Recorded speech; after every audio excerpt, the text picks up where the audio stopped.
அதுபோல இன்றைக்கு தூய்மை பணியாளர்கள் போராடிட்டு வராங்க. சென்னை மாநகராட்சியில் இருக்கின்ற தூய்மை பணியாளர்கள் அதிமுக ஆட்சியில் போராடினாங்க. அப்ப என்ன பண்ணாரு திரு ஸ்டாலின், எதிர்கட்சி தலைவராக இருந்து அவளோட போய் அமர்ந்து டீ குடிச்சு திமுக ஆட்சி வந்தவுடனே உங்களுடைய கோரிக்கை நிறைவேற்றப்படும் என்று வாக்குறுதி கொடுத்து அந்த திமுக தேர்தல் அறிக்கையிலும் தூய்மை பணியாளருடைய கோரிக்கை ஏற்கப்படும் என்ற அறிவிப்பை கொடுத்துவிட்டு இன்றைக்கு தூய்மை பணியாளர்கள் 10 நாட்களாக சென்னை மாநகராட்சிக்கு முன்பு போராட்டம் நடத்தி வருகிறார்கள்.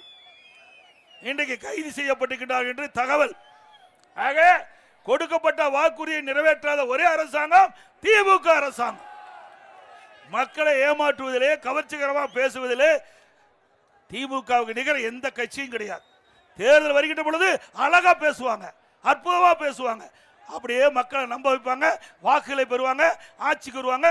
வந்தவுடன் கொடுக்கப்பட்ட வாக்குறுதி காற்றிலே பறக்க விடக்கூடிய ஒரே கட்சி திமுக கட்சி.